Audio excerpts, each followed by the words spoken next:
સુરતથી સમાચાર રત્ન કલાકારોને હની ટ્રેપમાં ફસાવતી મશરૂ ગેંગ સામે છેલ્લા 6 દિવસમાં ત્રીજી ફરિયાદ નોંધાઈ છે।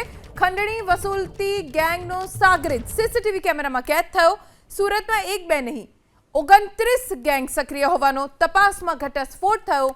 ગેંગના સાગરીતો સોશિયલ મીડિયા અને લિફ્ટ મેળવવાના બહાને રત્ન કલાકારોને ટાર્ગેટ કરતા एक रत्न कलाकार ने हनी ट्रेप में फसावी खंडणी वसूलवा आवेलो गैंगनो सागरीत सीसीटीवी कैमरा में कैद थयो, जेमां फरियादी रूपिया लेवा माटे तेना मित्रनी ऑफिस पर आवे छे। आ समय आरोपी पण फरियादीनी साथे रहे छे। फरियादी पोताना मित्र साथे 40,000 रूपिया उछीना ले छे। ते समये आरोपी सीसीटीवी में कैद थयो। सूरतना डीसीपीए कह્યું કે 29 જેટલી હની ટ્રેપમાં ફસાવતી ગેંગ સક્રિય છે, જે તમામ ગેંગના લોકો પોલીસ રડારમાં છે। તમામ સામે આવનારા દિવસમાં કડક કાર્યવાહી થશે। હની ટ્રેપ ગેંગની મોડસ ઓપરેન્ડી એ છે કે સારી હીરાની કંપનીઝમાં રત્ન કલાકાર તરીકે નોકરી કરનાર લોકોને આ ગેંગના લોકો સોશિયલ મીડિયાના માધ્યમથી મહિલાઓ થકી મિત્રતા કરાવે અથવા જ્યારે રત્ન કલાકાર રસ્તા પરથી પસાર થાય ત્યારે આવી મહિલાઓને લિફ્ટ આપવાના બહાને ટ્રેપમાં ફસાવે। જ્યારે રત્ન કલાકાર શારીરિક સંબંધ બાંધે અથવા તો પ્રયાસ કરે ત્યારે ટોળકી ત્યાં પહોંચે, બાદમાં વિડીયો બનાવી બ્લેકમેલ કરવા લાગે।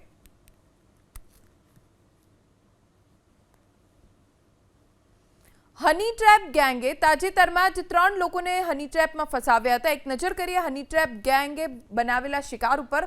19 જુલાઈ 2025 કતારગામમાં હીરાના કારખાનામાં કામ કરતો યુવક હની ટ્રેપનો શિકાર બન્યો।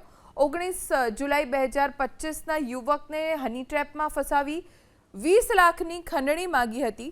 હની ટ્રેપ ગેંગના શિકાર બનેલા યુવકે 1.5 લાખની વ્યવસ્થા કરતા મશરૂ ગેંગના સાગરીતે 5 લાખમાં ડીલ ફાઇનલ કરી દીધી।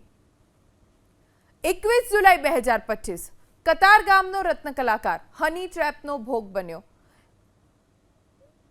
આરોપીઓએ સોશિયલ મીડિયા ઉપર જાળમાં ફસાવ્યો, બાદમાં તેની સાથે એક મહિલાએ મિત્રતા કેળવી।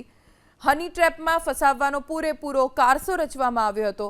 21 જુલાઈ 2025ની આ ઘટના છે। રત્ન કલાકારને દુષ્કર્મમાં ફસાવવાની ધમકી મળતા પોલીસના શરણે આવ્યો। પોલીસને તમામ વિગતો તેણે જણાવી। પોલીસે બાદમાં તપાસ શરૂ કરી।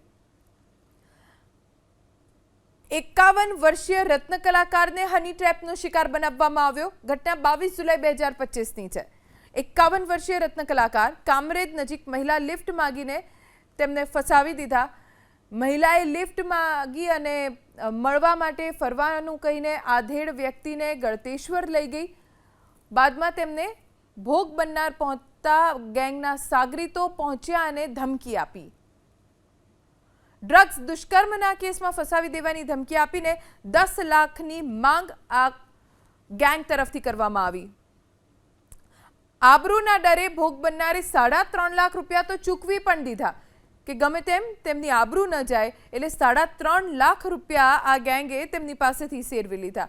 તો આવા કિસ્સા જે પોલીસ ચોપડે નોંધાયા છે અથવા તો ખબર પડી છે, આવા ઘણા બધા હની ટ્રેપના કિસ્સા છે જે સામે પણ નથી આવ્યા।